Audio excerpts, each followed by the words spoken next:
Hello friends, welcome to miracle study. दोस्तों, पिछले video में हमने न्यूट्रिशन इन प्लांट्स शुरू किया था, जिसमें कि हमने प्लांट्स में न्यूट्रिशन कैसे होता है वो जाना था और कितने तरह के न्यूट्रिशन होते हैं वो भी जाना था। इसके अलावा हमने ये जाना था कि जो प्लांट्स होते हैं वो अपना खाना कैसे बनाते हैं फोटोसिंथेसिस के हेल्प से। और फोटोसिंथेसिस की पूरी हमने प्रोसेस स्टडी की थी कि कैसे फोटोसिंथेसिस होता है और उसमें कौन कौन से प्रोडक्ट्स बनते हैं, इन सब के बारे में हमने जाना था। इस वीडियो में उसका हम नेक्स्ट पार्ट कंप्लीट करेंगे और इस पूरे चैप्टर को हम कंप्लीट करेंगे इस वीडियो में हम ये जानेंगे कि अदर कितने तरह के मोड्स होते हैं प्लांट्स में न्यूट्रिशन के, और उसकी स्टडी करेंगे। इसके अलावा जो न्यूट्रिएंट्स होते हैं जो कि सॉइल से प्लांट्स ग्रहण करता है, उसके बारे में भी हम जानेंगे। तो चलिए शुरू करते हैं। दोस्तों, जैसा कि हमने पिछले वीडियो में जाना था कि जो क्लोरोफिल होता है प्लांट्स के लीफ में, वो एक प्लांट्स के लीफ को ग्रीन पिगमेंट प्रोवाइड करने का काम करता है। और ये जो क्लोरोफिल होता है वो फोटोसिंथेसिस में इसकी महत्वपूर्ण भूमिका होती है, क्योंकि विदाउट क्लोरोफिल फोटोसिंथेसिस होना इम्पॉसिबल होता है। तो क्लोरोफिल जो होता है वो फोटोसिंथेसिस कंप्लीट करने के लिए बहुत ज़रूरी होता है, यानी कि बिना क्लोरोफिल हम फोटोसिंथेसिस अचीव नहीं कर पाते हैं। तो सवाल यहाँ पे ये आता है कि दोस्तों, अर्थ पे कई सारे ऐसे प्लांट्स भी हैं, ऐसे ट्रीज़ भी हैं जिनके लीव्स के कलर जो होते हैं वो डिफरेंट होते हैं, ग्रीन नहीं होते हैं। तो क्या उनमें क्लोरोफिल होता है या नहीं होता है, या फिर अगर ग्रीन नहीं होते हैं तो क्लोरोफिल नहीं होता है तो वो क्या फोटोसिंथेसिस करते हैं, और अगर फोटोसिंथेसिस नहीं करते हैं तो वो फूड अपना कहाँ से ग्रहण करते हैं, और अगर होता है तो किस तरह से होता है। तो हम यहाँ आपको बता दें कि जो अदर कलर होते हैं लीव्स के कई सारे, कुछ होते हैं वायलेट कलर के, जैसा कि आप इस फिगर में देख सकते हैं। कुछ होते हैं आपके येलो कलर्स के, कुछ थोड़ा रेडिश टाइप के होते हैं। तो ये जो लीव्स होते हैं अलग डिफरेंट कलर्स के, इसमें क्लोरोफिल प्रेजेंट होता है लेकिन बहुत ही कम अमाउंट में प्रेजेंट होता है, लेकिन इतना होता है कि वो फोटोसिंथेसिस को कंप्लीट कर सके। तो सफिशिएंट अमाउंट ऑफ क्लोरोफिल होता है, लेकिन अदर कलर्स के डोमिनेटिंग नेचर के कारण वो उस लीफ का जो कलर होता है वो ग्रीन ना होके कोई और कलर का होता है। क्लियर? तो फोटोसिंथेसिस इन सारे लीव्स में भी होता है और क्लोरोफिल सफिशिएंट अमाउंट में इतना होता है कि फोटोसिंथेसिस कंप्लीट हो सके। चलिए आगे चलते हैं। अब जो ग्रीन पैचेस होते हैं, हमने कभी देखा होगा तालाबों में, झीलों में, कुछ ऊपरी सतह पर हरी हरी कुछ लेयर बन जाती है। तो वो जो लेयर होती है वो ऐसे ही जगह पे बनती है जहाँ पे पानी जो होता है स्थिर होता है, स्टैग्नेंट वाटर होता है, मतलब वो मूव नहीं करता है पानी। तो वहाँ पे जो ऊपरी जो परत पे एक पतली सी लेयर बन जाती है ग्रीन टाइप की, उसको हम क्या कहते हैं? उसको एल्गी कहते हैं। और वो और कुछ नहीं, वो एक तरह का ऑर्गेनिज्म होता है। और एल्गी में क्या होता है, वो ग्रीन टाइप का होता है, ग्रीन कलर होता है, इसलिए हम ये जानते हैं कि ग्रीन कलर किसके लिए रिस्पॉन्सिबल है। तो उसमें वो क्लोरोफिल होता है, तभी वो ग्रीन होता है।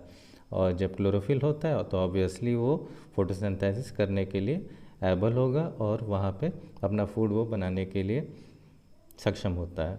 इस तरह से एल्गी भी क्या होता है, वो ऑटोट्रॉफिक न्यूट्रिशन को फॉलो करता है और वो फोटोसिंथेसिस के थ्रू अपना फूड बनाता है। अब synthesis of plants food other than carbohydrates. दोस्तों, पिछले वीडियो में हमने जाना था कि फोटोसिंथेसिस प्रोसेस में कार्बन डाइऑक्साइड वाटर के साथ मिलके कार्बोहाइड्रेट और ऑक्सीजन को फॉर्म कर रहा था, जिसमें क्या ऑक्सीजन को रिलीज़ कर रहा था। जिसमें हम ये जाने थे कि जो कार्बोहाइड्रेट जब फॉर्म हो जाता है तो फोटोसिंथेसिस प्रोसेस कंप्लीट मानी जाती है, और कार्बोहाइड्रेट एक स्टार्च का फॉर्म है। इसके अलावा जो कार्बोहाइड्रेट बनता है वो क्या करता है, अदर कंपोनेंट्स को भी बनाने का काम करता है। अब कार्बोहाइड्रेट में कार्बन होता है, हाइड्रोजन होता है और ऑक्सीजन होता है, और यही सारे जो कंपोनेंट्स होते हैं वो फूड के अदर कंपोनेंट्स को बनाने का काम करते हैं, जैसे कि प्रोटीन और फैट्स। लेकिन जो प्रोटीन्स होते हैं वो नाइट्रोजनस सब्सटेंस होते हैं, मतलब कि बिना नाइट्रोजन्स के प्रोटीन बन नहीं सकता है। तो अब बात आती है कि नाइट्रोजन प्लांट्स को कहाँ से मिलता है। अब हम ये जानते हैं कि नाइट्रोजन जो होता है कि वो एटमॉस्फेयर में हमारे सबसे ज़्यादा अमाउंट में प्रेजेंट होता है, लगभग 78% जो होता है वो नाइट्रोजन हमारे एटमॉस्फेयर में प्रेजेंट है। लेकिन प्लांट्स की ये समस्या है कि वो इस नाइट्रोजन को, जो कि गैसेस फॉर्म में हमारे एटमॉस्फेयर में प्रेजेंट है, उसको वो डायरेक्टली एब्जॉर्ब नहीं कर पाता है। तो जो सॉइल में कुछ ऐसे बैक्टीरियाज प्रेजेंट होते हैं जो कि ये क्या करते हैं, नाइट्रोजन, गैसेस नाइट्रोजन जो प्रेजेंट होता है उनको यूजेबल फॉर्म में कन्वर्ट करके सॉइल में रिलीज़ कर देते हैं। अब वहाँ से जो हम सॉइल में वाटर देते हैं प्लांट्स के रूट्स में, तो वाटर को जब सक करता है प्लांट्स, तो उसके साथ वो नाइट्रोजन को भी ले लेता है। इस तरह से उसकी नाइट्रोजन की जो आवश्यकता है प्लांट्स की वो कंप्लीट हो जाती है और कार्बोहाइड्रेट्स और फैट्स वो बनाना सक्षम हो जाता है। इसके अलावा जो फार्मर्स होते हैं, हमारे किसान होते हैं, वो क्या करते हैं, फर्टिलाइज़र्स छिड़कते हैं, खाद है जो भी है वो, और ये जो फर्टिलाइज़र्स होते हैं वो नाइट्रोजन रिच होता है, जिससे कि वो जो नाइट्रोजन है उसकी कमी प्लांट्स को होने ना पाए और जो कंपोनेंट्स है फूड के, जैसे कि प्रोटीन और फैट्स, वो आसानी से बनते रहें। इस तरह से समय समय पे फार्मर्स भी जो नाइट्रोजन की रिक्वायरमेंट है प्लांट्स की, वो एक्स्ट्रा अदर से मैन्योर्स के रूप में, फर्टिलाइजर्स के रूप में उसको देते रहते हैं। अब other modes of nutrition in plants. अब कुछ प्लांट्स ऐसे होते हैं जिसमें कि क्लोरोफिल नहीं पाया जाता है। चूँकि उसमें क्लोरोफिल नहीं पाया जाता है तो अपना खाना खुद बनाने में वो अनेबल होते हैं, इसलिए वो अपने खाने के लिए किसी और प्लांट्स पे डिपेंड करते हैं, जैसे कि हम ह्यूमंस और एनिमल्स डिपेंड करते हैं। इसलिए उनको, ऐसे प्लांट्स को हेटेरोट्रॉपिक मोड्स ऑफ न्यूट्रिशन में रखा जाता है। इसका सबसे अच्छा एग्जांपल कैस्कटा है। कैस्कटा एक ट्यूब लाइक स्ट्रक्चर्स होते हैं उसके, जो कि किसी ट्रीज़ के ब्रांचेस और स्टेम से लिपटे हुए रहते हैं, उस पर क्लाइंब करते हैं, और इसमें क्या होता है, क्लोरोफिल नहीं होता है, इसलिए अपने आप खाना खुद नहीं बना पाते हैं, और जिस किसी प्लांट पे या ट्रीज़ पे ये लिपटे हुए रहते हैं उससे वो अपना खाना ग्रहण करते हैं, उससे वो न्यूट्रिएंट्स लेते हैं, और ऐसे ट्रीज़ जिस पे वो लगे हुए रहते हैं उनको होस्ट कहते हैं। और ये जो इस तरह का न्यूट्रिएंट ये पाते हैं होस्ट से, इसलिए इनको पैरासाइट कहते हैं। ये पैरासाइटिक न्यूट्रिशन के थ्रू अपना खाना लेते हैं। इसके अलावा जो कुछ जो एनिमल्स हैं, जो जैसे कि हम लोग हैं, वो भी अपने प्लांट्स से, अपने खाने के लिए प्लांट्स पे डिपेंड करते हैं, तो हम लोग भी कह सकते हैं कि हम लोग पैरासाइट्स ही हैं एक तरह से। अब हमने सुना होगा कि कुछ जो प्लांट्स होते हैं वो एनिमल्स खाते हैं या फिर इंसेक्ट खाते हैं। जी हाँ, कुछ जो प्लांट्स होते हैं वो बहुत कुछ इंसेक्ट्स खाते हैं। हेलो हेलो 1 2 3 1 2 3, हाँ check check, hello check check check check check check check.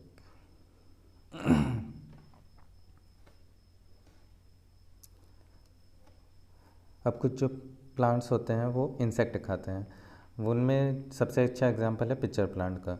Pitcher plant जो होता है वो एक मॉडिफाइड लीफ होता है, जिसमें कि उसकी लीफ के सबसे ऊपर वाले पार्ट में वो एक लिड टाइप का बना हुआ आता है, जो कि खुल या बंद हो सकता है। वो उसका मुंह होता है पिचर प्लांट का, कह सकते हैं। और जब भी वो एक इंसेक्ट आता है उसके आसपास, तो उसके अंदर चला जाता है वो लिड के अंदर, और लिड फिर जैसे ही वो इंसेक्ट उसके अंदर चला जाता है तो लिड यहाँ बंद हो जाता है। ये है पिचर प्लांट का एक फिगर दिख रहा है इसमें क्या होता है, इसमें इसके अंदर हेयरी लाइक स्ट्रक्चर्स होते हैं, कुछ हेयर्स बने हुए होते हैं, और वो हेयर्स क्या करते हैं, वो डाउनवर्ड्स मूवमेंट उनका रहता है, और जब भी वह एक इंसेक्ट आता है तो ये अंदर चला जाता है इंसेक्ट, और स्लिपरी मूवमेंट के द्वारा, इसके अंदर बहुत ही ज़्यादा मॉइस्चर होता है, स्लिपरी मूवमेंट होती है, तो उसके द्वारा वो अंदर चला जाता है, और हेयर्स जो होते हैं इसके अंदर वो उसको ट्रैप कर लेते हैं, और ये लिड फिर बंद हो जाती है। इसके बाद जो इंसेक्ट होता है वो अंदर रहता है, और ये डाइजेस्टिव जूसेस सेक्रेट करता है, जिससे कि वो इंसेक्ट फिर डाइजेस्ट हो जाता है इसके अंदर।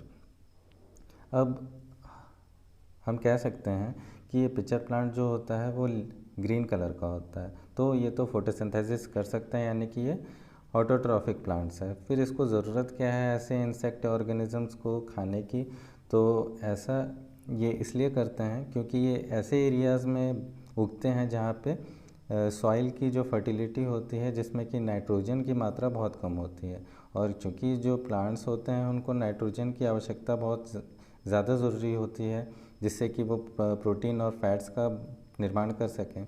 इसलिए ये डिपेंड करते हैं कि इंसेक्ट्स पे। इंसेक्ट्स वो लेते हैं, खाते हैं और उनसे वो प्रोटीन नाइट्रोजन प्राप्त करते हैं और नाइट्रोजन से फिर प्रोटीन और फैट्स वो बनाते हैं। इसलिए इनको, क्योंकि ये इंसेक्ट्स को खाते हैं, इसलिए इनको इंसेक्टिवोरस प्लांट्स भी कहा जाता है।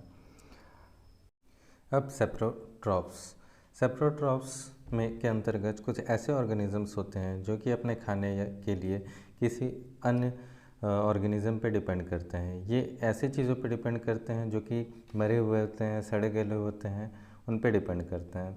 इनमें सबसे अच्छा एग्जांपल है हमारा मशरूम और फंगस। फंगस क्या होता है, जो कि इनमें एक अलग तरह का न्यूट्रिशन पाया जाता है। ये क्या करते हैं एक्चुअल में, ये मरे हुए या सड़े गले मैटर पे बैठ जाते हैं और उस पर अपना डाइजेस्टिव जूसेस को सेक्रेट कर देते हैं। इससे जो सड़ा गला जो मैटर है इनका, वो सॉल्यूशन के फॉर्म में कन्वर्ट हो जाता है और वहाँ से वे न्यूट्रिएंट्स को आसानी से ऑब्जॉर्ब कर पाते हैं।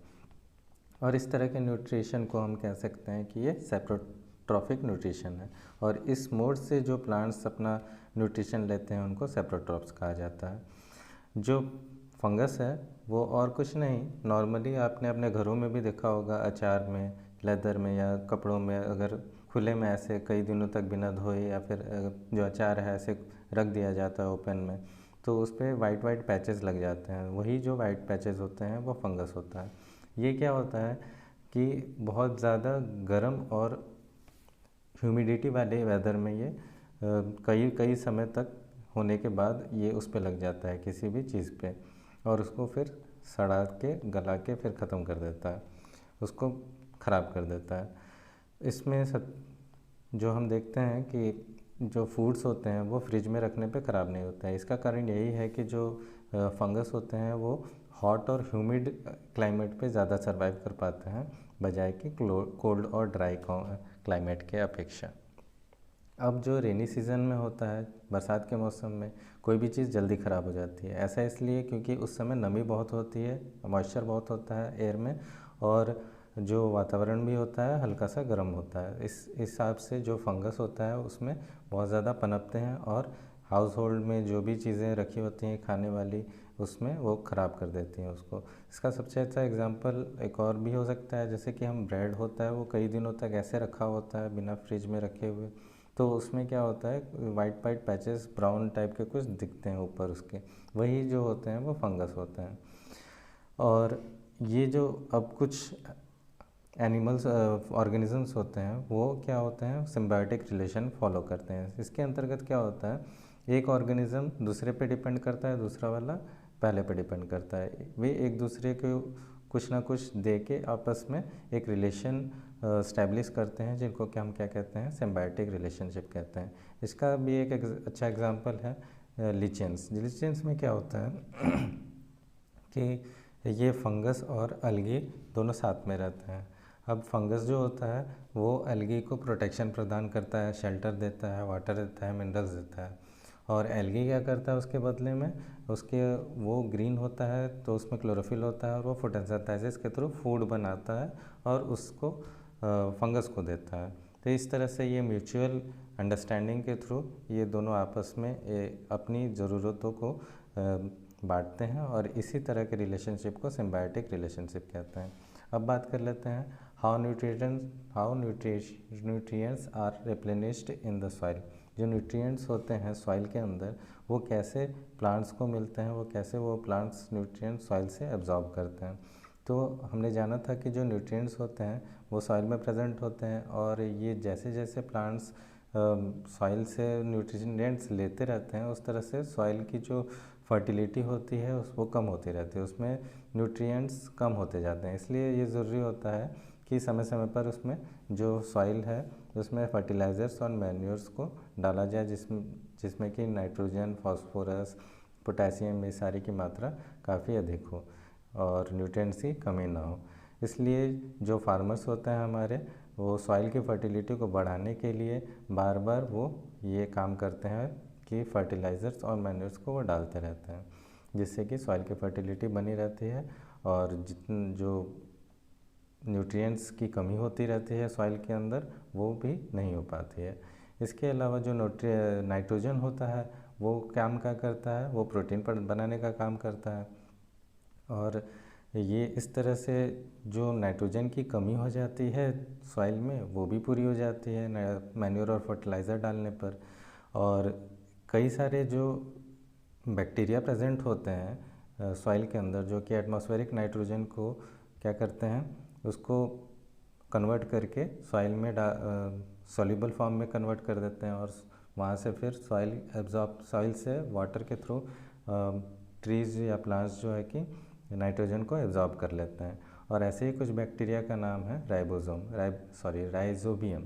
राइजोबियम क्या करता है, वो एटमॉस्फेरिक नाइट्रोजन को डायरेक्टली कन्वर्ट करने का काम करता है और उसको फिर सॉइल में कन्वर्ट करके प्लांट्स को देने का काम करता है। और ऐसे कुछ रूट्स होते हैं जैसे कि ग्राम है, पीज है, मूंग, बीन्स और कई सारे लेगुमिनस प्लांट्स इनको कहते हैं, जो कि इनकी प्रॉपर्टी क्या होती है, ये डायरेक्टली एटमॉस्फेरिक नाइट्रोजन को सॉइल में फिक्स करने का काम करते हैं। और इसलिए ये जो लेगुमिनस प्लांट्स होते हैं उनमें हम जो फार्मर्स होते हैं वो क्या करते हैं, बहुत ज़्यादा मैन्योर और फर्टिलाइज़र डालने की उसमें ज़रूरत नहीं होती, क्योंकि वो खुद ही कैपेबल होते हैं जो एटमॉस्फेरिक नाइट्रोजन होता है उसको सॉइल में कन्वर्ट करके सॉइल में नाइट्रोजन की मात्रा को फिक्स करने की उसमें टेंडेंसी होती है इसका। और जो लेगुमिनस प्लांट्स होते हैं उसके कुछ एग्जांपल्स क्या हो वो देख लेते हैं। तो इनमें कुछ एग्जांपल्स हैं जैसे कि दाल होते हैं, आपके पीज हैं, ग्राम है, मूंग है, बीन्स है, ये सारे लेगुमिनस प्लांट्स हैं।